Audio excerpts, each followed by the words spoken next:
السلام عليكم البنات، كي دايرين؟ لاباس عليكم؟ نتمنى تكونوا بألف صحه باذن الله. اذا بالنسبه اليوم درس مهم جدا، كيفاش نتعامل مع البيروكي والبيستولي، يعني هادو بزوج. كيفاش نتعامل مع البيستولي وكيفاش نتعامل مع البيروكي.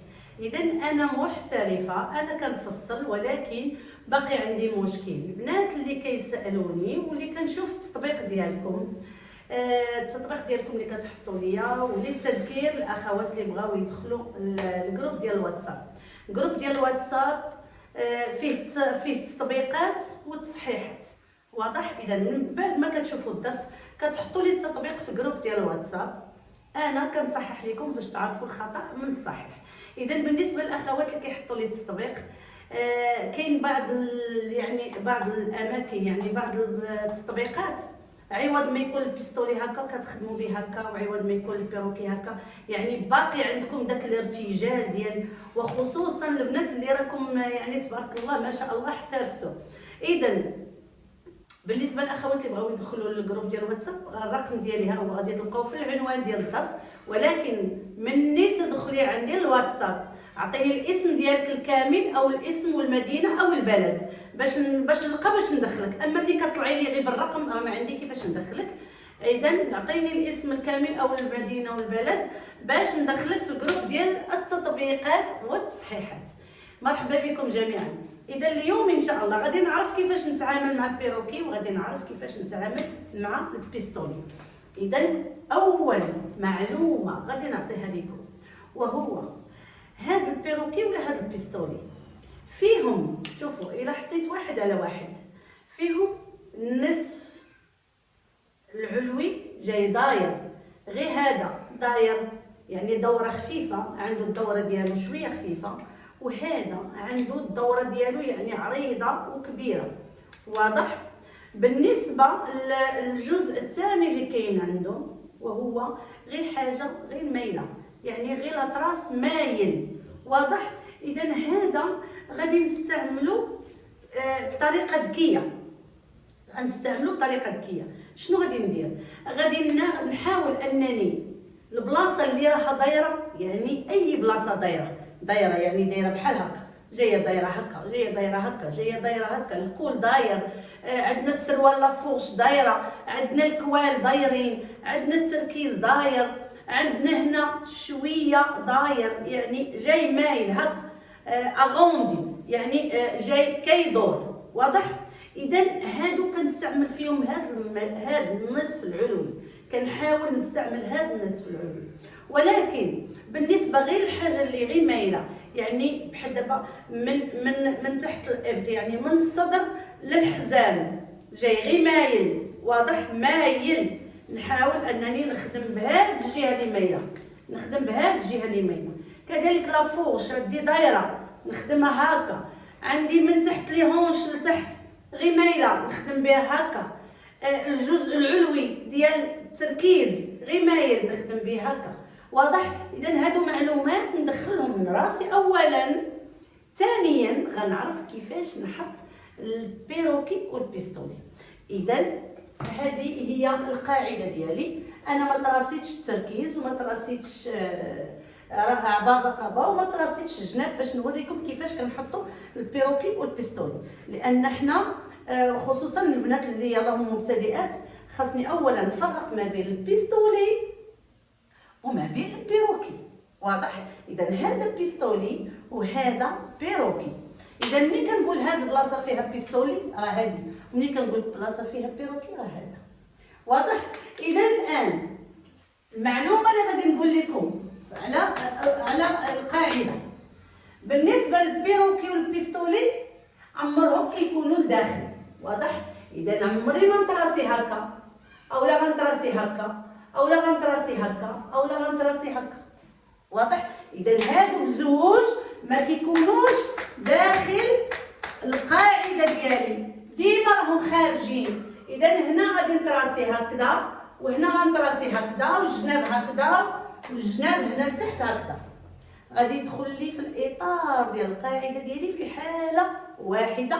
خليكم معايا حتى لاخر الدرس باش تعرفوا فين غادي يدخل ليا يا اما البيروكي او البيستولي في الاطار ديالي. اذا دابا اللي غادي ندخل لدماغي وغادي نعقل عليه هو ان البيروكي والبيستولي ما كنخدمش بهم داخل الاطار. اذا ملي نخدم داخل الاطار نعرف راسي انا راني غلط. اذا هنا حطيت القواعد ديالي. بالنسبه للمبتدئات يرجعوا للدرس السابق فيهم القواعد، الدروس السابقه الدروس الخمس راهم فيهم اجزاء ديال هذه القاعده.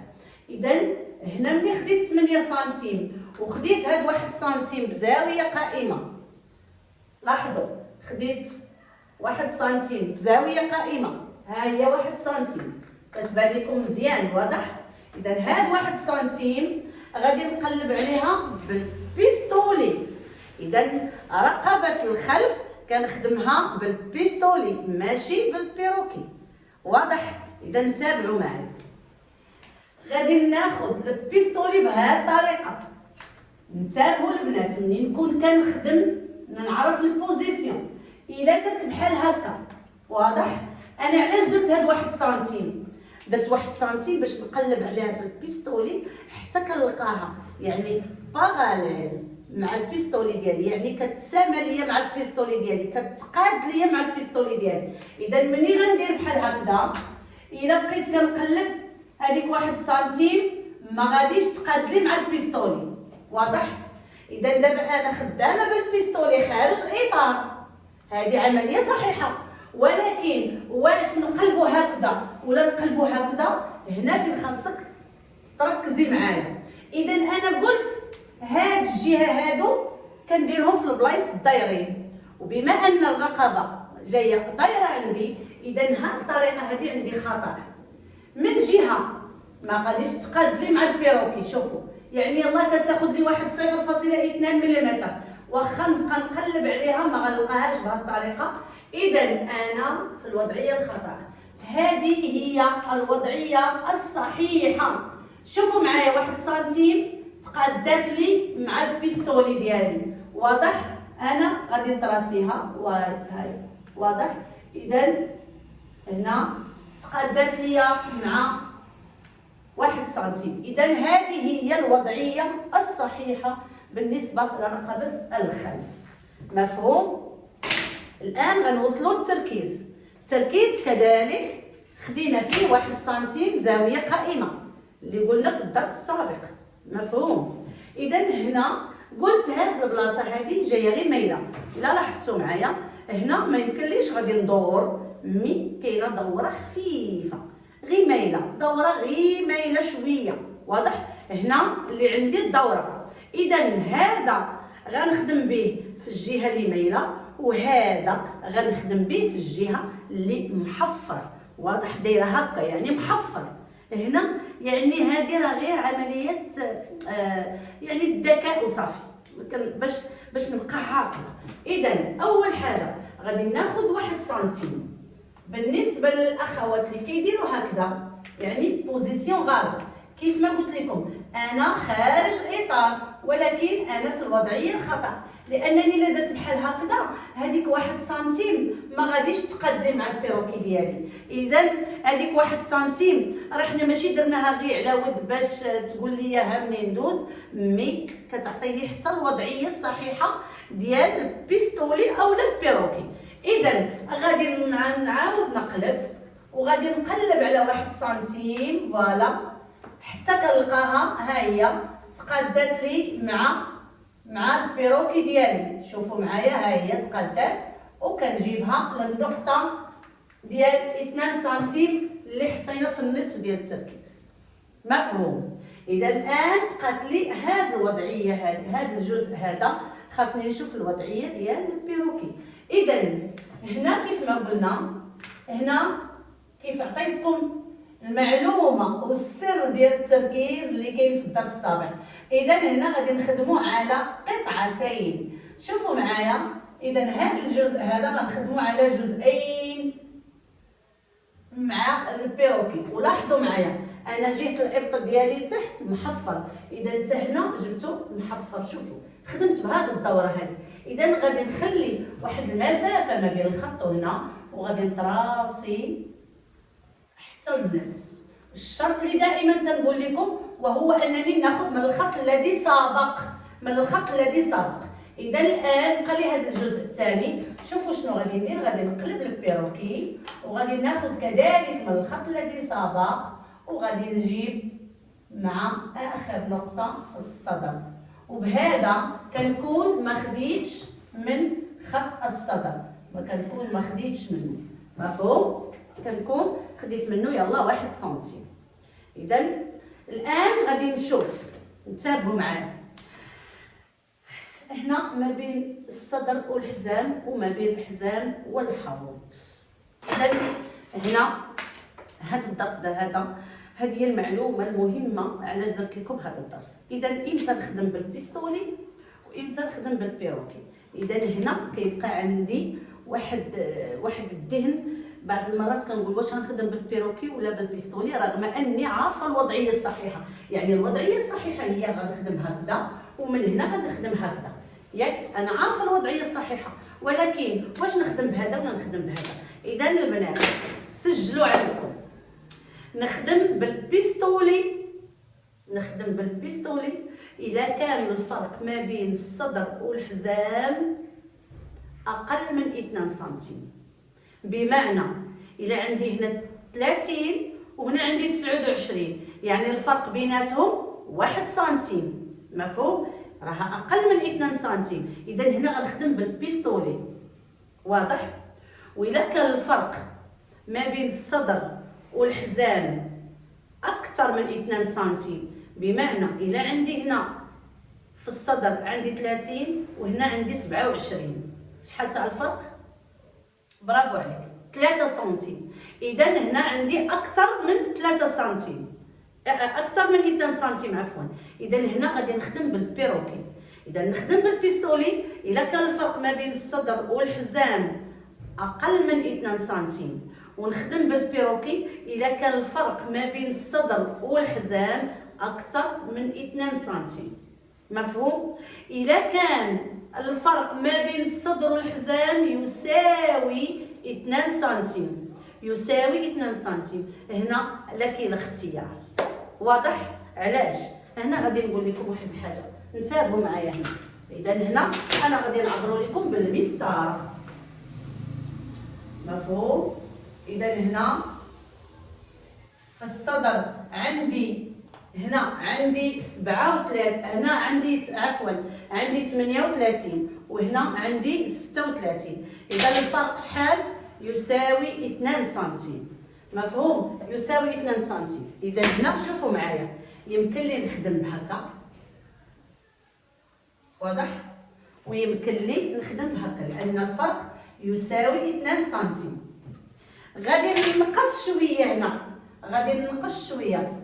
فوالا انا نقصت 1 سنتيم. شحال دابا ولا الفرق؟ ولا الفرق 3 سنتيم. اذا هنا شوفوا معايا هذا يعني ظهره خارج بزاف، هذا ظهره خارج غير شويه.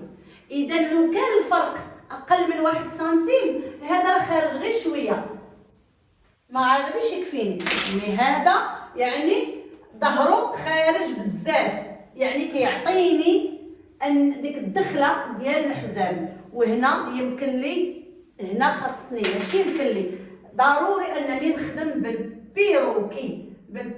انتبهوا معايا، وهذه هي الوضعيه الصحيحه. انتبهوا معايا، واضح؟ فوالا. وكيف كنخدم الفوق، كيف كنقلب البيروكي وكنخدم لتحت. الشرط الوحيد اللي غادي نقولوا لكم ودائما غنبقى نقولوا وهو انني ناخذ من الخط الذي سبق. انتبهوا معايا، خديت من الخط الذي سبق وكنجي للبيروكي، عفوا كنجي للبيروكي ديالي وكنطرسي، ما كيكونش عندي القنت هنايا. مفهوم؟ اذا هنا كاينين جوج وضعيات، الوضعيه الاولى هنا والوضعيه الثانيه هنا لتحت.